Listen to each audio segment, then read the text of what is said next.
Welcome to Disability Matters with your host, Joyce Bender. All comments, views, and opinions expressed on the show are solely those of the host, guest, and callers. Now, the host of Disability Matters, here's Joyce Bender.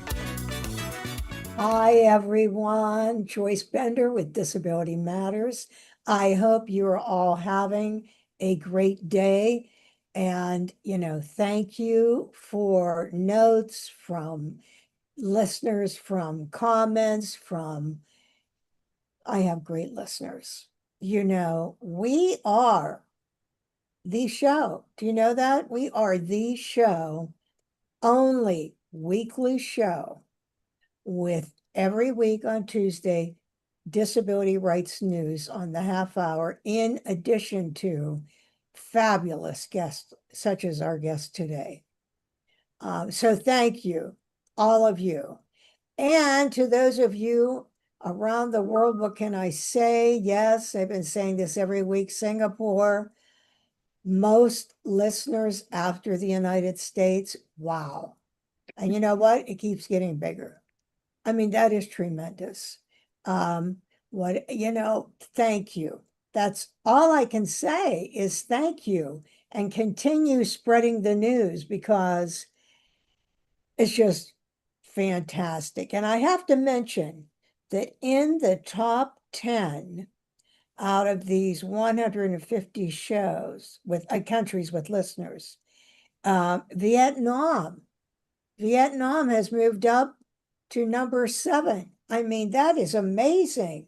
We really are in Asia, India, Singapore, Taiwan, Japan, and that just makes me so happy. But every show I highlight someone, a country, with one listener, only one. And today that would be Angola. So I have one listener in Angola, one. So you know what I have to say to you? One person can make a difference. One. Whoever you are, keep spreading the news.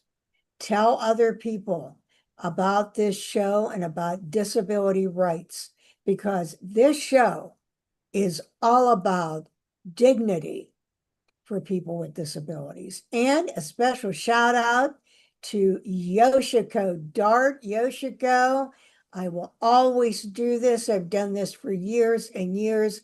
Not only is Yoshiko a great leader, and by the way, Yoshiko, I just read a note you sent me very long ago, and had Justin's name on it also. Yoshiko is the widow of the great Justin Dart. And I just think the world of her. And she has been a big supporter of Bender Consulting and the Bender Leadership Academy. Lead On, Bender Leadership Academy. So thank you so much, Yoshiko. And hi, Mark, for being the sponsor of this show. Once again, helping me change lives. And if you go to Spotify or Apple or Amazon or benderconsult.com, you can hear any of the old shows. And I've been on 22 years. So if you go back to January, for example, January of last year, you'll hear the CEO, David Holmberg. You'll hear the COO, Karen Hanlon. You'll hear Deborah, the CEO of Allegheny Health Network, Mark Sevko, because we call January High Mark Power Month.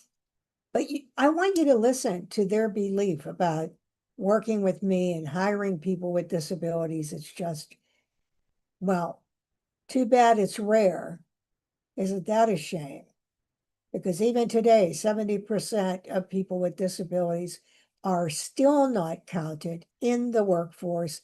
And I tell people all the time, when I started 31 years ago, after a couple of years, this is what I used to say. I would say, you know what? Someday I'm going to be, taken care of. There'll be many of me in the United States. And then I'll move on to India. And little did I know that right here in the United States, we would still have this high unemployment. So, with that, I have to talk to you about our guest today. Our guest, Preety Kumar, the CEO and founder of DQ. First of all, she's like a rock star. Okay, if you're in my world of disability, you know who Preety Kumar is. And really, that's the only word I can think of. Well, many words: champion, star, um, leader, and I'm happy to say friend, but I just think so highly of Preety. She is like an icon, especially in the accessibility world. In accessibility, like if you don't know who Preety Kumar is, there's something wrong with you because everyone knows who she is. She's a pioneer. And Preety, as you can see, we have listeners around the world. So first, thank you and welcome to the show, Preety. Thank you, Joyce, and thank you for the very kind introduction. I think it makes it easy to actually be a star when you're surrounded by people who really believe in the power of one, as you illustrated in your introduction. So it's the company that we keep. Isn't that the truth? That's why I tell my young people with disabilities when I teach a class, I say, show me your friends. I'll show you your future.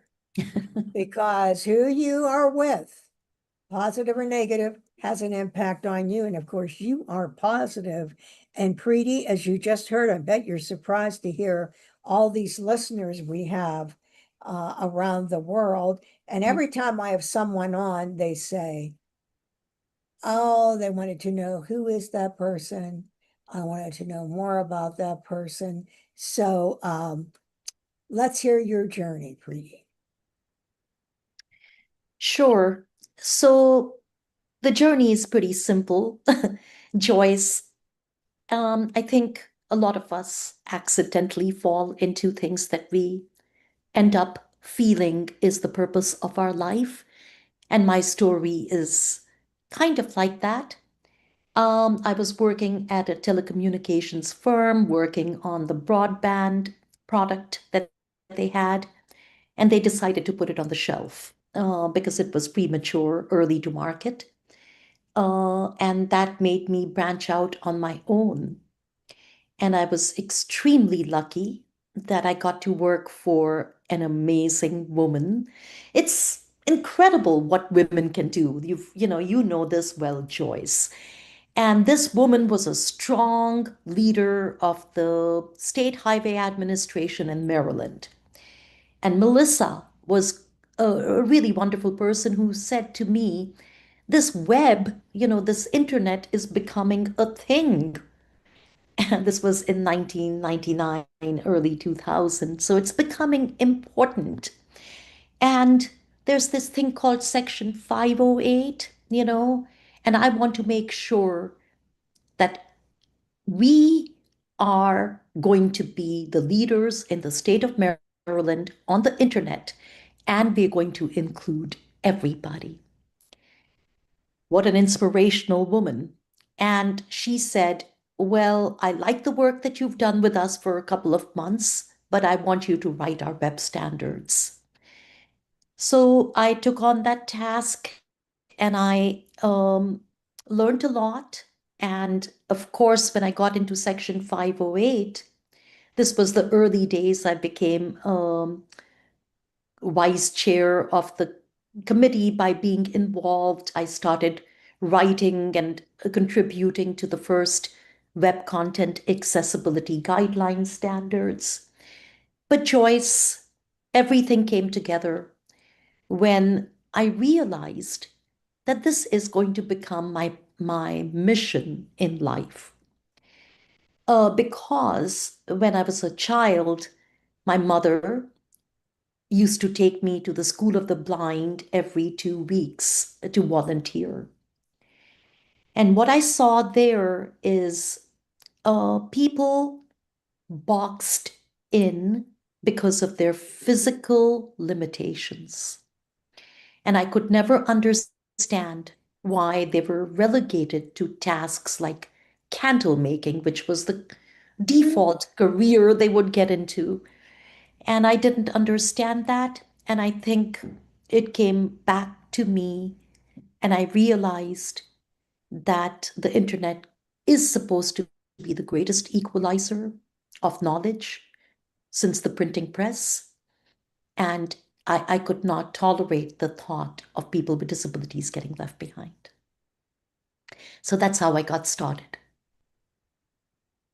Wow. Because then you started this unbelievably successful company, DQ.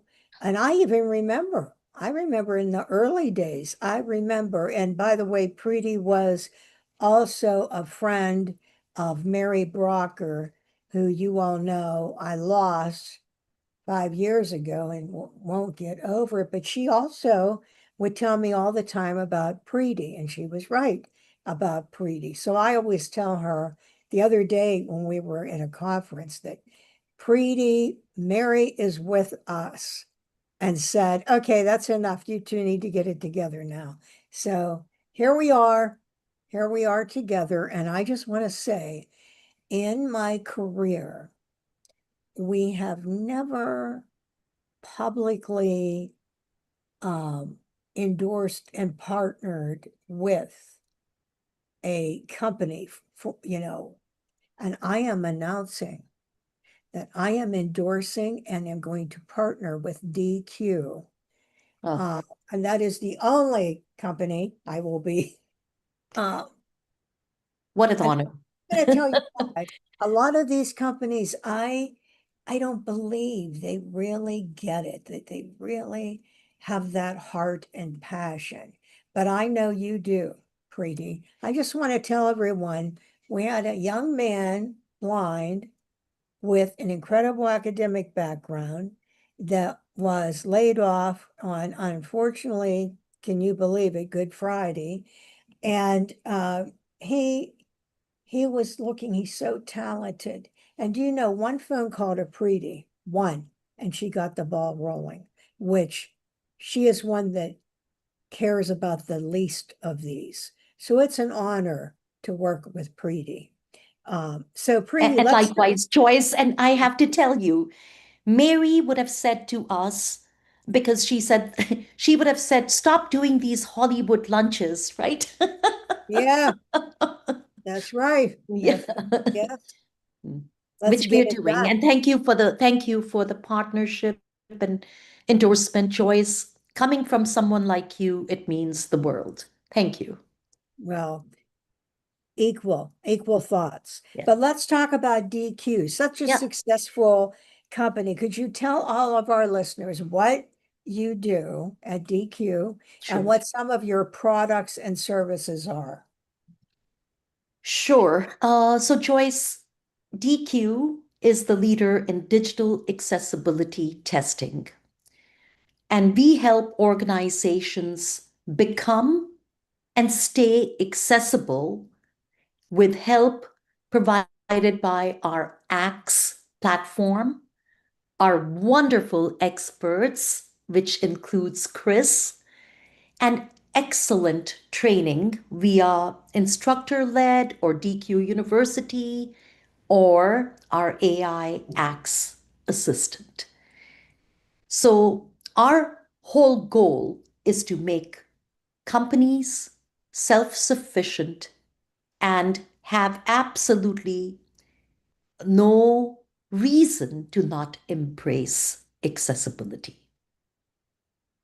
So, you are global, correct? Well, we do have an office in the US, Amsterdam, and India, but we are largely a remote first organization, Joyce, and we have employees all across the world, including your favorite country, Canada, Yeah. and and and Singapore, where you have your second largest listener base for this show. Mhm.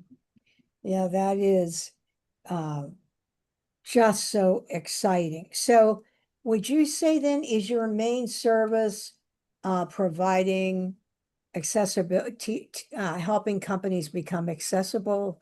Would you say that's your main service? Is that, well, service is a broad term, I think, the way that you're using it, Joyce, if I'm understanding it right.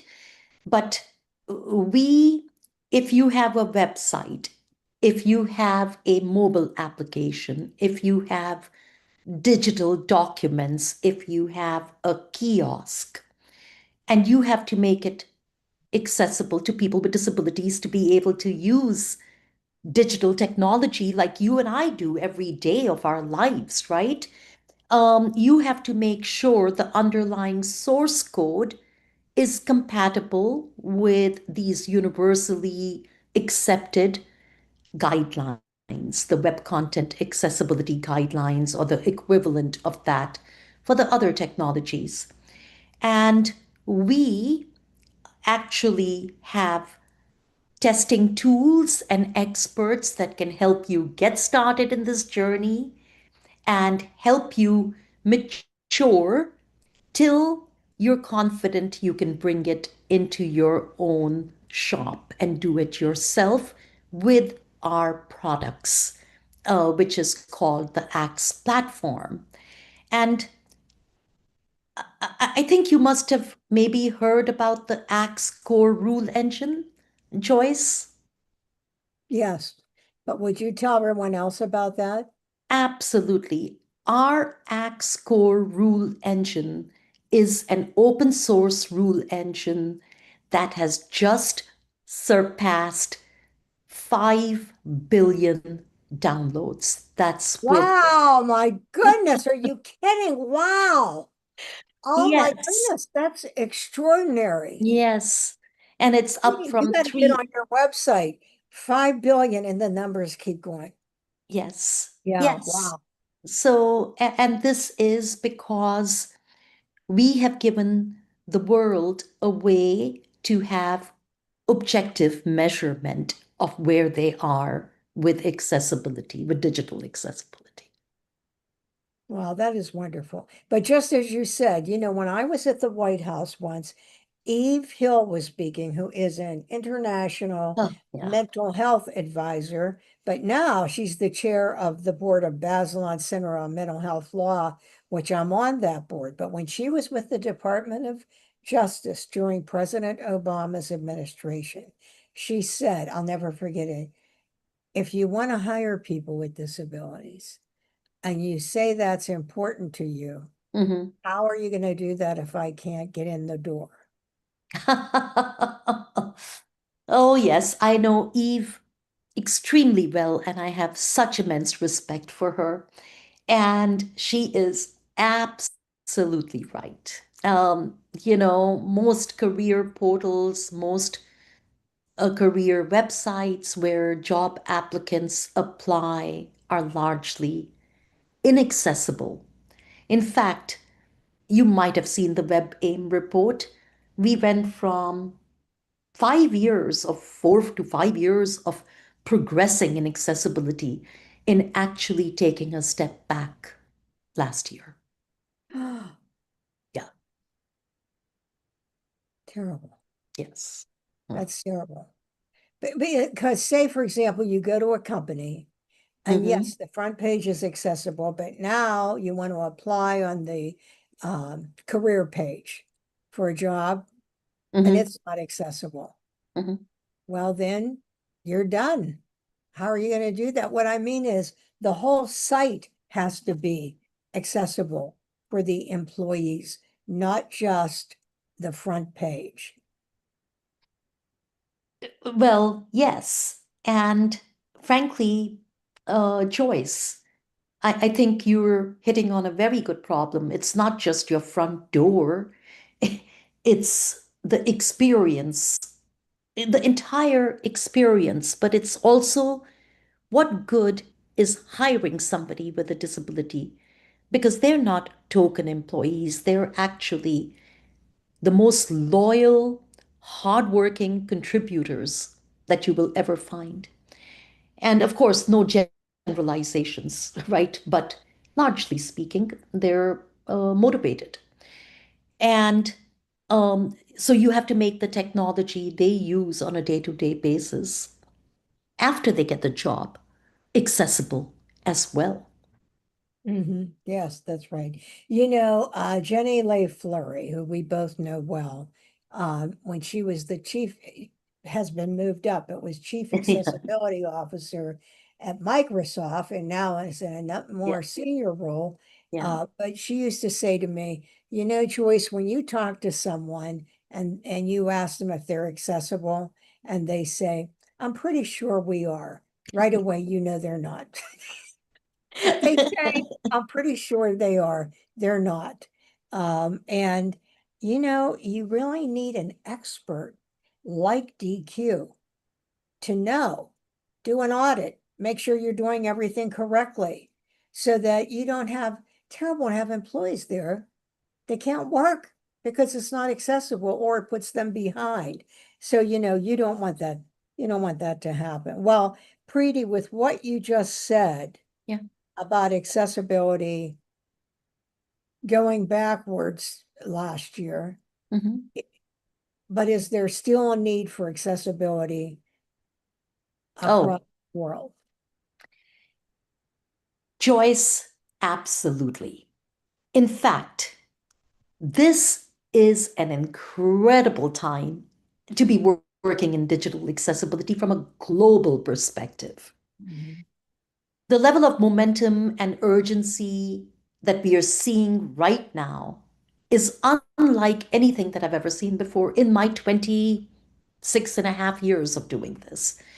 From every corner of the world, just like you were citing all the parts of the world that you're getting listeners from, right?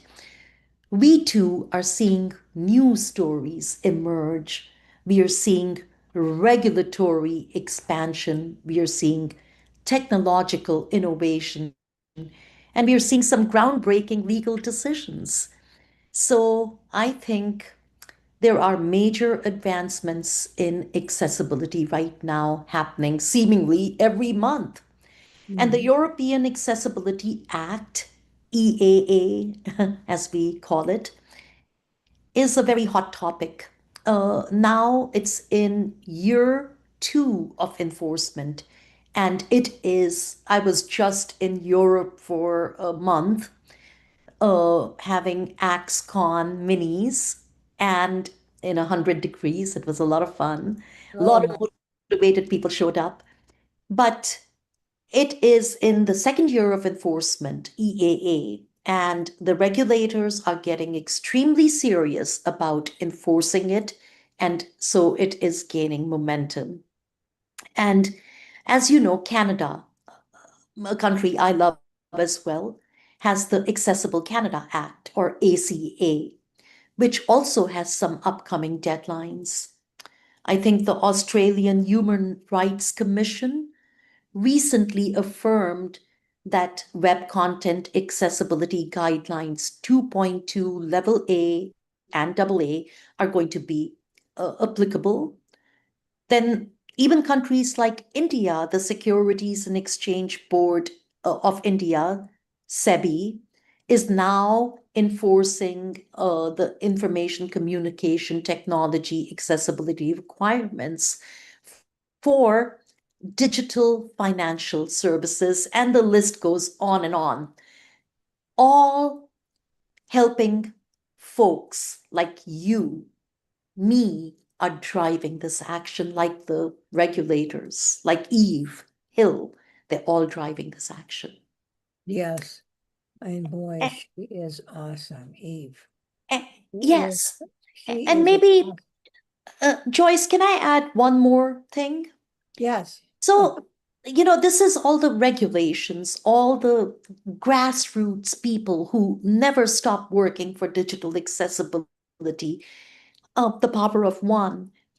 But from a technology perspective, AI and automation bring another tailwind to digital accessibility testing.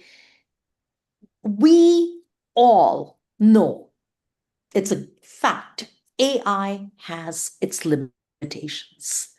And many folks out there are thinking that they can prompt their way into an accessible result without doing any real testing and validation. But the reality is that with the right guidance, with the right guardrails, AI and automation is our biggest opportunity to keep pace with the new speed of development. And this is the fastest and most efficient path towards making the web a more accessible place. This, in my opinion, also makes room for experts like, our Chief Information Accessibility Officer, Glenda Sims, or people like Chris that we just hired on your recommendation, Joyce, to really focus on more complex issues that automation cannot handle today. And of course, this automation is also critical because the volume of code being generated via vibe coding the is getting to be so immense. There's no other way to keep up, really. So, Wow. yeah, regulation and AI, two very important facts. Yes, right. And I tell everyone, AI is here Yeah. and you are going to see it just keep being here, but moving. I mean, it's amazing how fast things are changing. And hopefully it will help us in healthcare because, it's becoming so predictive that who knows, it may be able to help Yeah. cure, find a cure for um, some horrible diseases. So, how about the university? I love the concept of the university. Why don't you tell everyone about that? I think it's so exciting. Oh, well, thank you. So DQ University, Dr. Paul Bowman is the father of that, and he was one of the founders of a nonprofit called WebAIM. And DQ University is the largest knowledge base in the digital accessibility domain. Okay. And Joyce, it's equally consumable by humans or by AI agents. And we've been working on that since 2018. And would you believe it if I told you that DQ University has over 200,000 subscribers today? Wow. Wow. And the piece that I'm most proud about is we've also granted 8,000 scholarships to people with disabilities, awarding full free access to the course catalog to help pursue careers in digital accessibility testing. And thank you. I think that is wonderful. I do. Um, once again, you are remembering the least of these. So that is Mhm. just wonderful. Thank you. Well, Preety, I wanted to ask you a question. In addition to the technicians at your company, when you hire leaders, Mm. people that are at the level, but maybe one level beneath you or two levels beneath you. But what do you look for? What do you look for? What do you think you would look for that you believe, oh, they would make a good leader here at DQ? I'm going to hire them. Joyce, that's a great question. I wonder if I don't reflect on that enough. So I'm glad you're making me reflect. Internally within DQ, we have a few core values that we base a lot of our hiring decisions on. Innovation with results that matter, deliver what you promise, a can do attitude, open, direct, and respectful communications, we care deeply, and we practice humility. And I think when you get these core values in a human being, you don't get them. Core values are something that you live at work and outside of work, right? So when that happens, I think the leadership trait that has emerged from somebody who's got all these core values that I think is really important at DQ and important to me is just simple curiosity. It's curiosity. Yes, that's right. Curiosity, yes. Yes. And humility. Humility, Yes. so important. So important. Servant leadership. Um, so do you hire a lot of people experienced, or are the majority, I'm talking now about in executive roles, Mm. or are the majority people you brought into the company and you grow and develop and then they move up? That's a great question as well. So I will tell you that it's a combination. We look for the best talent in the world. And sometimes we have that talent that we can develop internally, and sometimes we need the experience, the people who've lived through the experience before, and we bring those in. But I will tell you, again, another leadership trait that I really look for is learn, because every organization is unique. Every organization is unique. And, something that worked somewhere else may not work at DQ. So you have to actually get to know the culture, get to know the company before you can do things or direct people. And I think we look for that humility, that curiosity, so that that can work, even if you bring in somebody from outside. Um, we do have wonderful people at DQ who are far better than me and more patient than me, who are fantastic at grooming people. In fact, we have a product manager, a director level person who's brilliant. And he reminded me recently that he joined DQ as an intern, you know? Wow, Yeah, that's yeah, wonderful. yeah. Isn't that tremendous? Well, Preety, it is time for our news break today. Mathis on the mic with our own Jennifer Mathis, who we love so much. Jennifer, welcome. Hi, thank you. So, So, what's our news for the?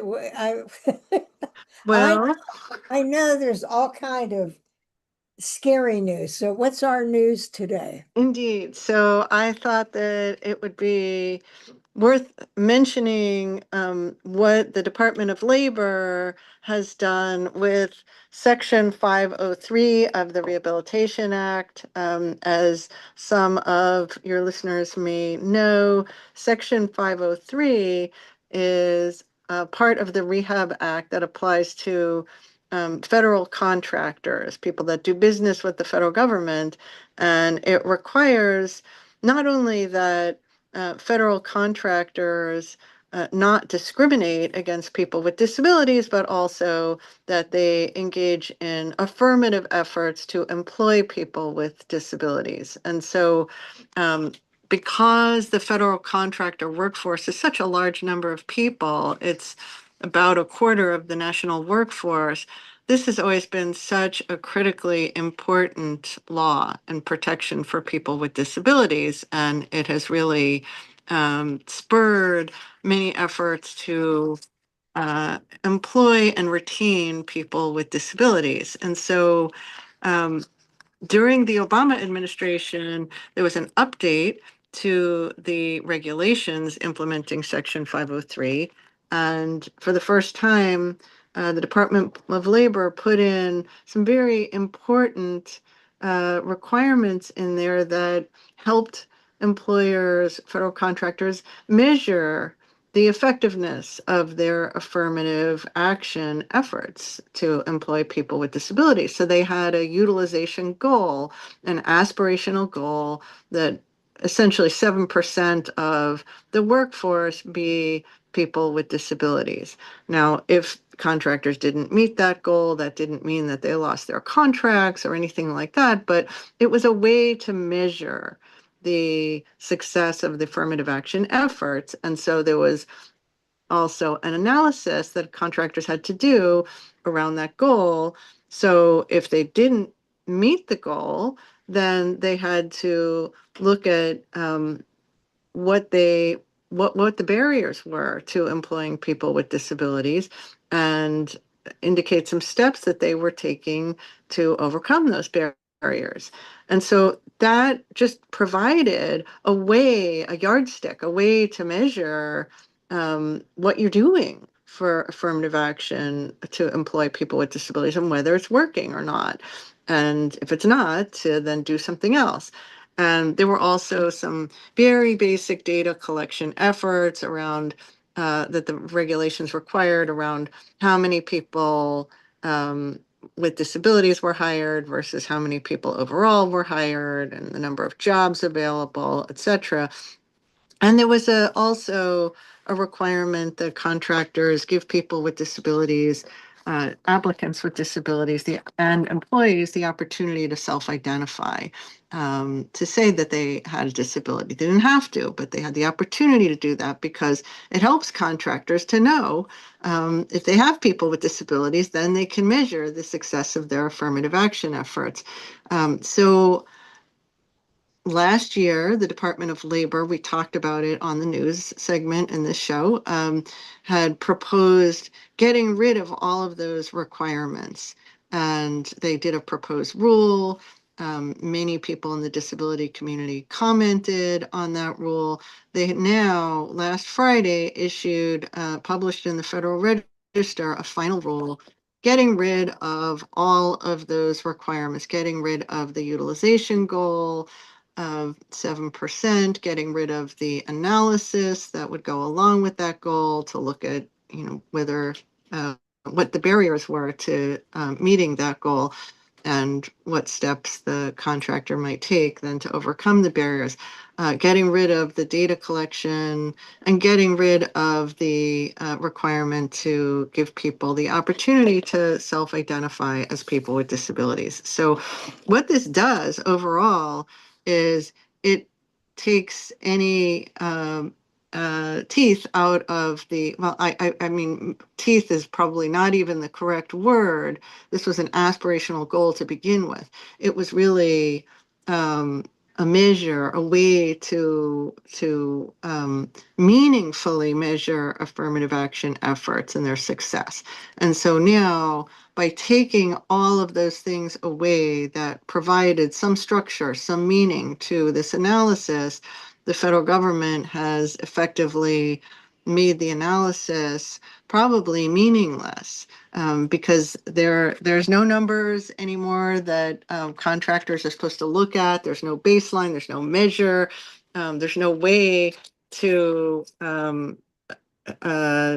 meaningfully look at whether your affirmative action efforts are having success or not.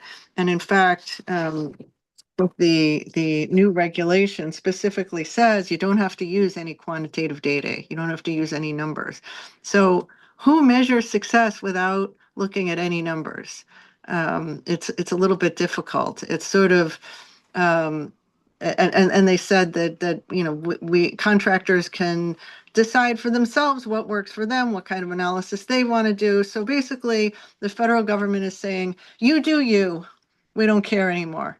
And I mean, that's essentially the message that is sent by this new rule. So very distressing. And in terms of what this is going to look like going forward, my hope would be that certainly in another administration, there would be an effort to return to something that made more sense and that imposed once again some structure on this analysis, but that is where we are right now. That may also explain why the federal government had proposed moving enforcement of Section 503 from the Department of Labor to the EEOC, and which has no capacity right now to take on the extra work. And in fact, the EEOC wasn't going to get more funding, it was going to get less funding, but somehow do this work involving a very large number of contractors. But I suppose now maybe this explains the thinking behind that, is that there wasn't really going to be much there to 503 enforcement anymore by the federal government. So that's where we are. You know what else is gonna happen with all that? What is that, Section 8? Is that what it's called? What is that in the government that if Oh, you, yes. Yeah, Schedule A. yeah, no, the other one, the one where you can, you have set asides. I think it's called 8A, is that it, or Section 8? Yes, the minority business contract. Yes, yeah. I will not be surprised then if disability is also out of that. You know, like how, see, it's like a rolling ball. It just keeps impacting so many people. But now a company could say, because there's a $1 trillion industry out there of disability monies, a company could say, oh, we hire a lot of people with disabilities and we're very disability friendly. And they're not, but like, how would you know? There's no count, there's no anything. Correct. Well, Jennifer, here's my answer. We got to keep moving forward. Indeed. People with disabilities listening, listen to me. I am still hiring people. Preety's still hiring people. We are still moving forward. And the worst thing you can do is stop and stand still, or you've let everyone else win. You've got to keep moving forward. And you have people like Basil on with Jennifer, who is like constantly in the news media, it seems. You have people like her who fight the fight for disability rights. So we're just going to all have to communicate, all silos down, Yep. and work together. But keep us up to date with how this impacts. I will do. Okay, thanks, Jennifer. Thank you. All right, Bye. bye-bye. Bye-bye. Ah, Deep breath. oh my goodness. Well, there's only one thing. This is terrible to say, but I will say it. You know, this 7% aspirational goal, guess what? We never hit it anyway. So it's not going to be that different. I mean, for people with disabilities. So we just have Well, to keep, I think that the piece that is interesting is that right now things are getting so easy to measure with AI, and everybody knows you can't manage what you cannot measure. So this seems very illogical, you know. Yeah. yeah. Yeah. Well, that's why you and I have to keep fighting the fight, right, Preety? We have to Yeah, keep we fighting do. the fight. We do. Yes. Preety, how about you? You're so successful and yet you're so kind and great leadership skills. But if you had to name one thing, a trait, whether it's from humility to gratitude to whatever, what would you say you believe help make you successful? It's funny. Um, Other people would say that I can never stick to one thing or I can never take one thing. That's maybe what made me successful. But I I think my passion for the mission has made it so that I never gave up. Mhm. Many times when I could have thrown in the towel, I just never could imagine a world that excluded people with disabilities from the digital world and where society was fulfilling all of Maslow's hierarchy of needs. So I guess to me, it was the opposite of segregation. true integration, independence, and self determination. So, the single trait, if I had to choose one trait, would be resilience because of the belief in DQ's mission. Yeah. Yeah. Yeah. Yeah, you have to be resilient and like Yeah. right now, but you always have been. You're right. Oh, I can relate to that, Preety. I Yeah. so can relate to that. But you're also kind and caring.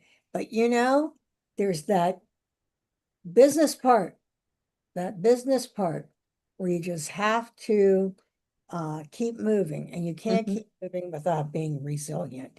So, Preety, you have like so many, I mean, you could be a book, you know that? You have such a great story. You do. Um, Okay.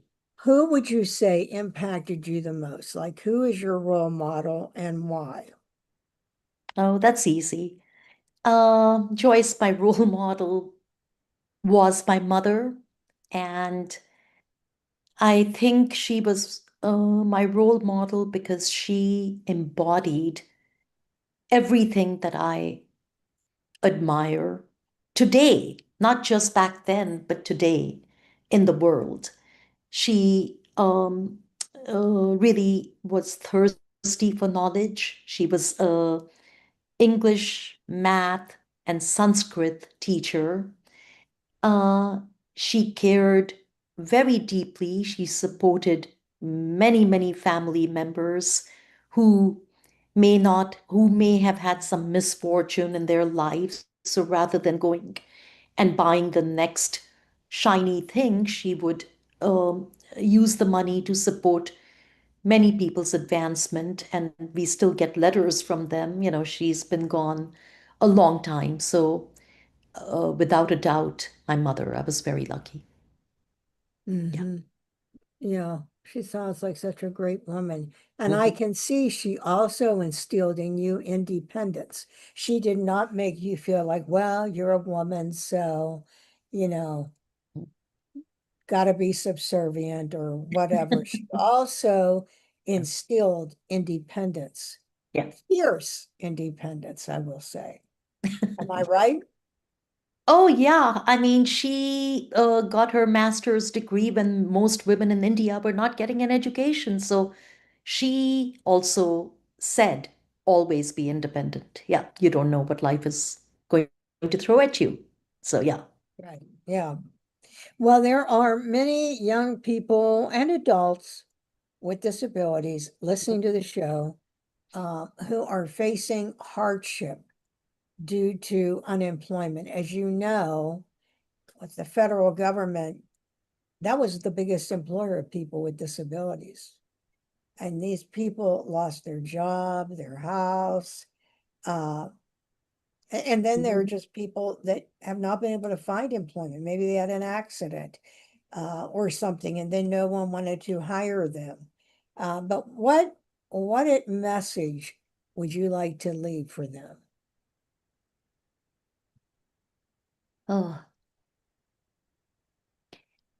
I talked a lot about what is happening globally in digital accessibility today because it's important context. We've all known the trials and tribulations of disability and accessibility, and each one of us experiences this a little differently depending on our individual situations. And all of us have friends and family, somebody with a disability. I do. But I am incredibly optimistic about the future because of what I talked about here today. The major and meaningful changes around the world in the regulatory landscape.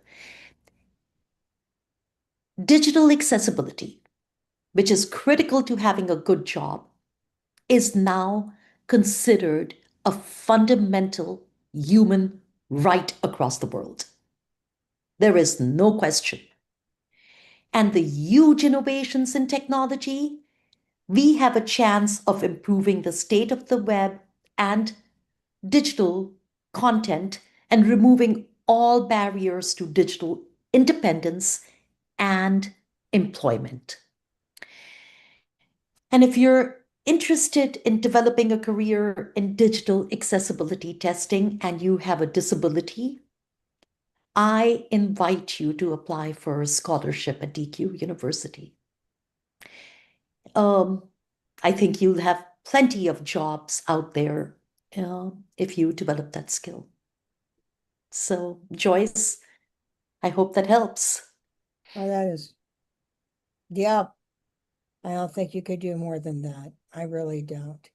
So before we leave, Preety, Mary.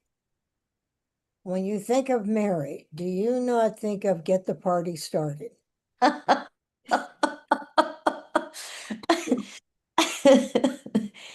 Oh my God, yes. And it doesn't matter where the party is, she absolutely, um, is- well, both of us are smiling ear to ear. So, what does that mean? Somebody like Mary brought a smile to your face because I can imagine her face and I can imagine her tapping her feet. And yes, the music, the band played on where she is always. Yeah, that's right. And Mary lived with clinical depression, as I told you, for 40 Yeah. years. And that is why at the Bender Leadership Academy, we started the Mary Brocker Mental Health Initiative. And I just want to say again, there's always hope. If you're a young person, there's always hope. Never give up. You have a lot of people with disabilities and people in the mental health world that will support you and be here with you. And we just have to keep on keeping on. We have to keep moving, don't stop. And I always tell people, you have a friend, Jay Bender at benderconsult.com. Can always reach out to me. So with that, at the end of every show, we always have a quote. And today, oh, I love this quote. Keep your face to the sunshine and you cannot see the shadows, said Helen Keller. And that is so true. Yes. Keep your face to the sunshine and you cannot see the shadows, said the great Helen Keller. And in the words of Mary Brocker, when you go out tomorrow, remember, choose joy. You won't be disappointed. This is Joyce Bender, America's Voice, where disability matters at voiceamerica.com. Talk to you all next week. And hello to all my friends in Canada. Talk to you then.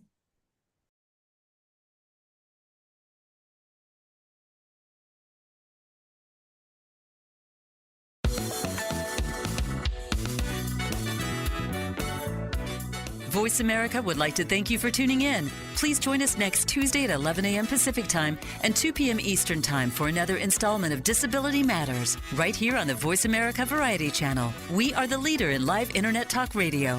VoiceAmerica.com.